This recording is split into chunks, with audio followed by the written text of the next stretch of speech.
बिस्मिल्लाहिर्रहमानिर्रहीम। आप देख रहे हैं YouTube channel overseas production USA और शिकागो डाउनटाउन से मैं हूं जब्बार में हूं। आज हमारा प्रोग्राम पाकिस्तान के इन 3-4 टीवी चैनल्स की पॉलिसी पर है जो सिर्फ पाकिस्तान के सियासी लुटेरों की पूरी मदद करने पर तुल गए हैं और इसके बदले इनको भी लूट मार का हिस्सा मिलता है। इनका हर प्रोग्राम झूठ से शुरू होकर झूठ पर ही खत्म होता है। इसके लिए ये अपने इब्तदाइये में जिसे पहले से रिकॉर्ड किया जाता है, मसलन तलत हुसैन और नदीम मलिक इस अय्यारी से लुटेरे सियासतदानों पर तनकीद करते दिखाई देते हैं कि जब इनका मेहमान जवाब दे तो आसानी से इस इल्जाम को गलत साबित कर सके। ये सब कुछ तयशुदा होता है और फिर ये दोनों मिलकर अवामी तासुर को ज़ाइल करने में कामयाब हो जाते हैं। इन्हें इब्तदाइया पढ़ते वक्त कोई इंटरप्ट नहीं कर सकता और इसमें ये लोग इतना झूठ बोल देते हैं कि सुनने वाले पागल हो जाएं या इस झूठ को सच मान लें। डॉक्टर शाहिद मसूद के प्रोग्राम में जीएनएन के ब्यूरो चीफ मियां शाहिद भी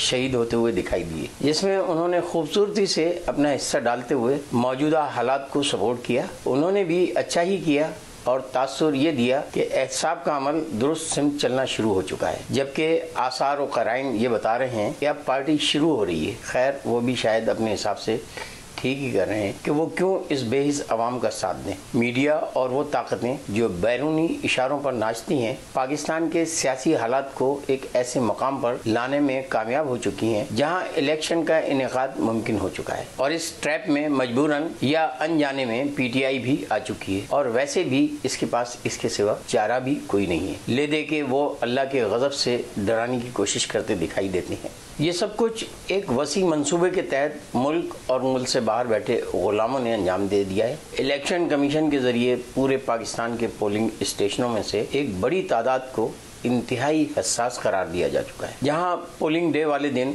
अगर इलेक्शन हुए तो कशीदगी की वजह से पोलिंग रुकेगी और अमले को आगे पीछे करके काम दिखाया जाएगा जो मामूल का हिस्सा है। और ऐसा इंतजामी तौर पर हकीकत में भी होता है कि कानून नाफिज करने वाले इदारे जो इलेक्शन के माहौल को कंट्रोल करते हैं, इनकी हिकमत अमली भी यही होती है, हकीकी तौर पर यही होती है कि पोलिंग को रोक कर और तमाम अमले समेत सारे उम्मीदवारों के एजेंटों को एक जगह हिफाजत के नाम पर ले जाया जाए और इस दौरान वो कुव्वत अपना काम दिखाए जो इस वक्त के लिए ड्यूटी पर मामूर की गई होगी।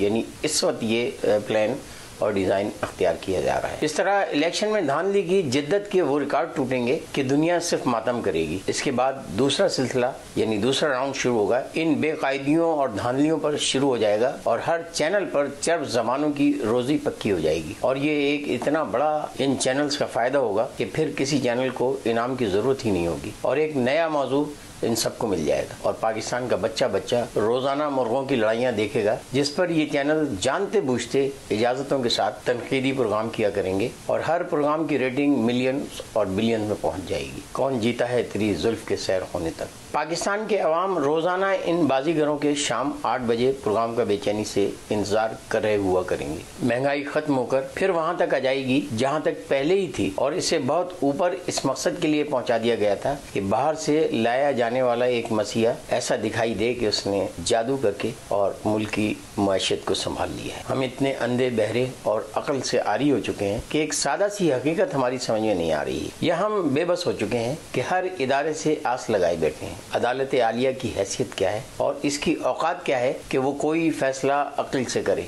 अभी कल ही की बात है कि डंडा उठाए हुए मुल्ले सुप्रीम कोर्ट पहुंच गए थे और इसमें इनका क्या दोष था। वो तो बस हुक्म के गुलाम थे, इन्हें तमाम सहूलतें दे दी गई थी और दुनिया में हमारी जहालत का मजाक उड़ता रहा। और वो कुछ हुआ कि मैंने किसी अफ्रीका के भूख और अफलास भरे मुल्कों में नहीं देखा। अवामी लीडर इमरान ने बस एक गलती की थी, रूस सबकी मर्जी से गया था और बैरूनी आका को वो भी हजम हो चुका था। मगर ये कैसे मुमकिन है कि न्यू वर्ल्ड ऑर्डर में पाकिस्तान रुकावट बनी। और आप कहें कि एब्सोल्युटली नॉट, पूरी दुनिया के ममालिक में आका के अड्डे मौजूद हैं, तो आपकी क्या औकात है कि इसे मना करें। ये दुनिया ऐसे ही चलती आई है। लियाकत अली खान शहीद स्टेज पर मारा गया, भुट्टो को फांसी चढ़ा दिया गया, जनरल जियाउल का तैयारा हवा में फट गया और बेनज़ीर एक सनफ़ नाजुक होते हुए गोलियों से उड़ा दी गई। इधर भेड़ियों की शक्ल में पाकिस्तान और लंदन में तो इंतजार हो ही रहा था कि कब ये गलती करे या इससे गलती करवाई जाए। बस इनको हड्डी की जगह पूरा गोश्त का लोथड़ा मिल गया, जिस पर गीदड़, भेड़िए और लोमड़ियों ने हाथ साफ करने शुरू कर दिए हैं। अब सिर्फ हुक्म यह है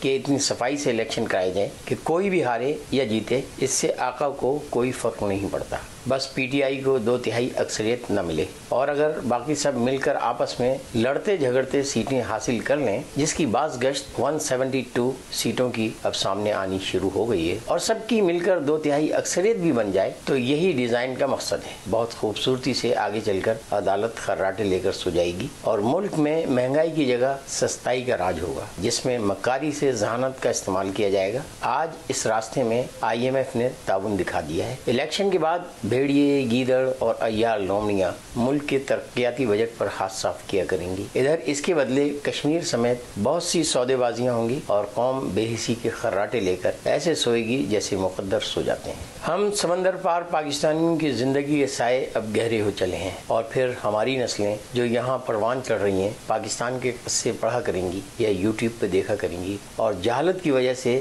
اپنے دوستوں کو یہ بتانے میں شرم محسوس کیا کریں گی کہ ہمارے آباء و اجداد ان جہالتوں کے ملک میں رہتے تھے۔ لیکن یقین ہے کہ آج جس طرح دنیا کے عیاش حکمرانوں کا تاریخ میں کوئی نشان باقی نہیں بچا، مگر عمران خان کا نام چمکتا دمکتا رہے گا اور یہ ڈیجیٹل میڈیا کا دور اسے مان نہیں پڑنے دے گا اور عمرانیات کو کورس کا حصہ بھی بنا دیا جائے۔ ان 25-30 اینکروں کی قبروں پر لوگ غلاظت پھینکا کریں گے جو ملک کو اندھیروں میں لے جانے پر سازش کا حصہ رہے تھے۔ آج دنیا میں ہمارے نبی کریم صلی اللہ علیہ وسلم کی سنت پر عمل کرتے ہوئے جیسے امریکہ میں DC واشنگٹن میں ابراہم لنکن کا مقبرہ ہے، جہاں اونچی آواز میں احترام کی وجہ سے آواز نکالنا منع ہے اور سیکیورٹی یہ ڈیوٹی انجام دیتی ہے کہ کسی کو بآواز بلند یہاں بات نہ کرنے دی جائے۔ یہ احترام کا اس لیڈر کے لیے ایک انداز ہے۔ کراچی میں قائد اعظم کا مزار اور بہت سے ممالک میں ان کے رہنماؤں کی اقوام عزت کرتی ہیں۔ ان تمام رہبروں کی طرح عمران خان کو بھی پاکستانی قوم عزت دیا کرے گی اور ان چاروں چینلز پر تبرہ ان کا مقدر بنے گا۔ ہمارے اس پروگرام یا کسی کے اس طرح سوچنے سے پاکستان کو کوئی بھلا نہیں ہو سکے گا۔ بس ایسے پروگرام کچھ دل کو ہلکا کرنے کا سبب ہوتے ہیں۔ اب تک کے لیے اتنا ہی، ملتے ہیں اگلے پروگرام میں۔ جب تک کے لیے اللہ حافظ، یار باقی، صحبت زندہ، پاکستان و امریکہ زندہ باد۔